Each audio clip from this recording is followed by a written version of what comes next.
Okay class, now we are going to calculate the confidence interval. ठीक है, confidence interval के लिए हमें पॉपुलेशन मीन कैलकुलेट करना होता है, सही। और जैसे हम म्यू कहते हैं, एक्स बार पॉपुलेशन आपको मीन गिवन होगा, ठीक है। और जेड से आपको जहाँ फ़ौरन आ जाना चाहिए कि हम जेड टेबल का यूज़ करेंगे, इस नॉर्मल कर्व की बात हो रही है।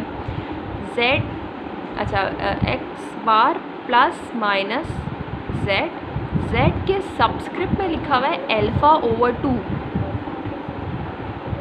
ओवर टू, प्रोडक्ट में लिखा हुआ है sigma over under root N, सही।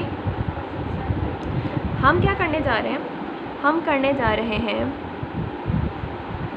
Confidence interval for mu. हम निकालने जा रहे हैं कॉन्फिडेंस इंटरवल फॉर म्यू के लिए हम कॉन्फिडेंस इंटरवल निकालना चाहेंगे, हमने रेंज निकालना चाह रहे हैं। बेसिकली हम रेंज निकालना चाहते हैं कि कौन सी रेंज है जिसमें हमारा डाटा लाई कर रहा होगा, सही। तो सबसे पहले कॉन्फिडेंस इंटरवल निकालने के लिए हमने दो चीज़ें देखी कि अगर हम अपने एक्स बार में मीन में प्लस और माइनस करवा दें मार्जिनल एरर को, तो हम अपनी रेंज कैलकुलेट कर सकते हैं।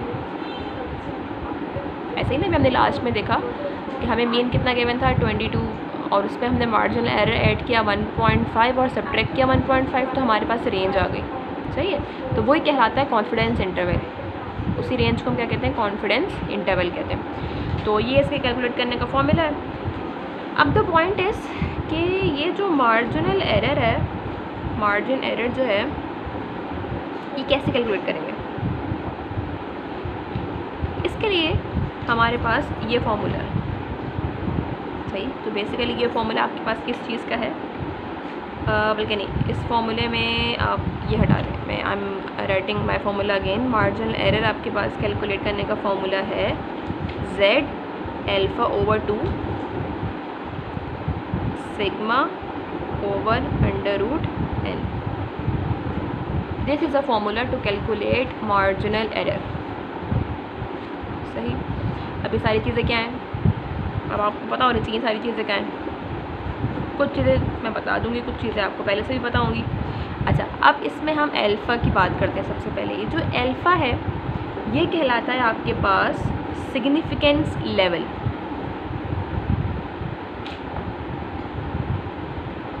ये अल्फ़ा कहलाता है आपके पास सिग्निफिकेंस लेवल, और इसे कैलकुलेट करते हैं 1 माइनस कॉन्फिडेंस लेवल से।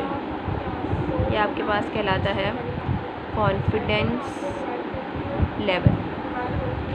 अगर आपको कॉन्फिडेंस लेवल गिवन है तो आप 1 में से माइनस करेंगे कॉन्फिडेंस लेवल को, तो आपके पास सिग्निफिकेंस लेवल आ जाएगा। अगर आपके पास सिग्निफिकेंस लेवल गिवन है तो फॉर्मूले को ड्राइव करेंगे तो आपके पास कॉन्फिडेंस लेवल आ जाएगा। और कॉन्फिडेंस लेवल मोस्टली हम कौन से यूज़ करते हैं, 95 यूज़ करते हैं।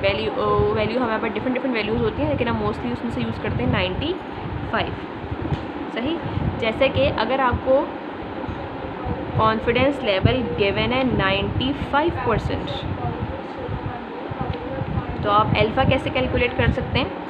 Alpha is equals to 1 minus percentage की फॉर्म में गिवन है, इसे कन्वर्ट कर लें परसेंटेज की फॉर्म से, 95 divided by 100, so it will become 0.95। तो आपके पास वैल्यू आ जाएगी 0.05,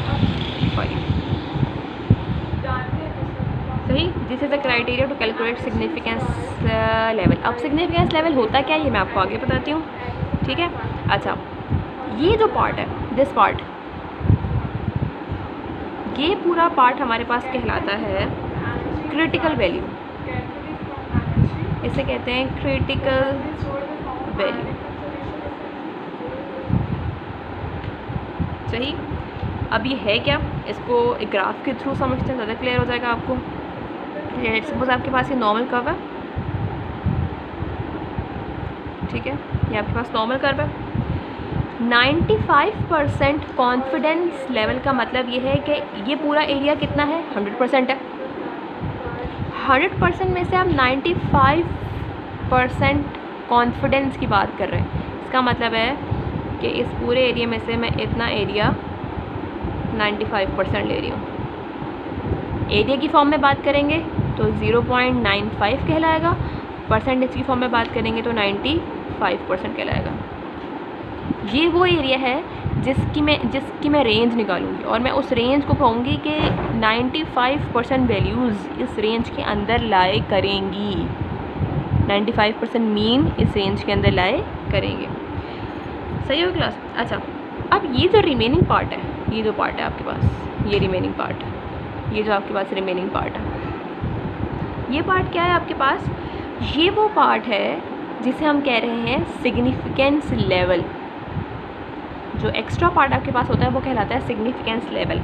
आपने सिग्निफिकेंस लेवल कैसे कैलकुलेट किया? ये पूरा आपके पास 100% एरिया था, ठीक है। एरिया की फॉर्म में हमने बात की तो हमने क्या किया, इसका ये 1 के इक्वल है, सही। अच्छा, 1 माइनस आपने जितना भी कॉन्फिडेंस लेवल लिया उसको सब्ट्रैक्ट कर दिया, आपके पास सिग्निफिकेंस लेवल आ गया। अब सिग्निफिकेंस लेवल के 2 टेल्स हैं, टेल 1 टेल 2, तो आप सिग्निफिकेंस लेवल को 2 से डिवाइड कर दें। जो भी आपके पास आंसर आए उसको आप 2 से डिवाइड कर दें, क्योंकि 2 टेल्स गिवन है ना, तो आप 2 से डिवाइड कर दें। टोटल एरिया कितना है? 0.5। इस एरिया को और इस एरिया को मिला के 0.5 है। अब जब मैं इस एरिया को अलग अलग करूँगी तो बस 2 से डिवाइड कर दूँगी। 2 से डिवाइड करने के बाद मेरे पास आंसर आ जाएगा 0.025, यानी कि ये वाला एरिया कितना है? 0.025 और ये वाला एरिया कितना है? 0.025। ये आपके पास एरियाज आ गए। ये आपके पास लेफ़्ट टेल है और ये वाली आपके पास राइट टेल है, ठीक है। और ये आपको एरिया गिवन है, बेसिकली एरिया गिवन है, ये आपको ये आपने याद रखना है, ठीक है। अच्छा जी, अब हमने क्या करना है, जब हमारे पास सिग्निफिकेंस लेवल आ गया, ठीक है, अपने फॉर्मूले में देखें आपके पास क्या था, α/2 ही करना था आपने। सिग्निफिकेंस लेवल आपके पास आ गया। अब आपने Z टेबल को यूज़ करना है क्योंकि यहाँ Z लिखा हुआ है। थोड़ा सा रिकॉल करें अपनी मेमोरी को, जब आपके पास Z की वैल्यू गिवन होती थी तो आप एरिया निकालते थे। अब आपको एरिया गिवन है और Z की वैल्यू निकालनी है। मैं एक रफ स्केच बनाती हूँ यहाँ टेबल का Z, ताकि आप लोगों को रिकॉल हो जाए। Z की वैल्यूज़ यहाँ पे आपको कुछ ना कुछ गिवन थी, जैसे कि आपको गिवन थी 0.00 सो ऑन, 0.04, 0.05, 0.06 सो ऑन। और इस तरह आपको कुछ वर्टिकल वैल्यूज़ गिवन होती थी, -2.0, -1.9, -1.8, ठीक है। इसी तरह नीचे जाते जाएं तो आपको पॉजिटिव वैल्यूज़ भी गिवन होती थी। बीच में आपको ये सारी वैल्यूज़ कोई ना कोई गिवन होती थी। जो 20 की वैल्यूज़ जो थी बेसिकली वो क्या थी, आपकी एरिया की वैल्यूज़ थी। और ये जो हॉरिजॉन्टल और वर्टिकल वैल्यूज़ लिखी हुई होती थी ये आपके पास किसकी वैल्यूज़ थी? Z टेबल की वैल्यूज़ थी। आप क्या करते थे, पहले Z की वैल्यू को गिवन होती थी, कैलकुलेट करते थे और इसमें से एरिया निकालते थे। अब आपको एरिया की वैल्यू गिवन है, Z की वैल्यू आपको निकालनी है, ठीक है। और आपके पास एरिया की वैल्यू क्या है? 0.025। टेबल से मैंने देखा तो मेरे पास वैल्यू आ रही थी समवेयर हेयर, यहाँ पे मेरे पास ये वैल्यू आ रही है 0.025। यहाँ से मैंने सर्च किया, मेरे पास ये वैल्यू आ रही है। मैंने देखा कि मेरे पास हॉरिजॉन्टल में क्या वैल्यू आ रही है,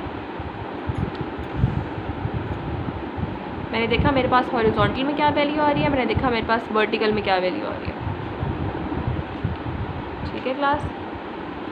दोबारा रिपीट कर देती हूँ। Z में आपके पास वर्टिकल वैल्यूज़ गिवन थी, हॉरिजॉन्टल वैल्यूज़ गिवन थी, ठीक है। जब आप Z की वैल्यू कैलकुलेट करते थे तो आप सर्च करते थे -1.94 कहाँ लाए कर रहे हैं। जो सेंटर की वैल्यूज़ होती हैं ये आपको एरिया की वैल्यू गिवन होती है, ठीक है। अब आपको एरिया गिवन है, ये जो आपने कैलकुलेट की वैल्यू है एरिया की वैल्यू आपको गिवन है, आपको Z की वैल्यू निकालनी है। तो एरिया की वैल्यू क्या है? 0.25 वैल्यू यहाँ लाए कर रही है।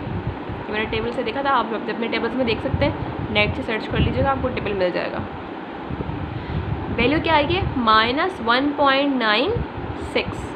तो हमारे पास जो वैल्यू आई है वो आई है -1.96। यहाँ वैल्यू नेगेटिव लेंगे क्योंकि ये लेफ़्ट साइड है और ये राइट साइड है, तो हम यहाँ पे वैल्यू को पॉजिटिव लेंगे 1.96।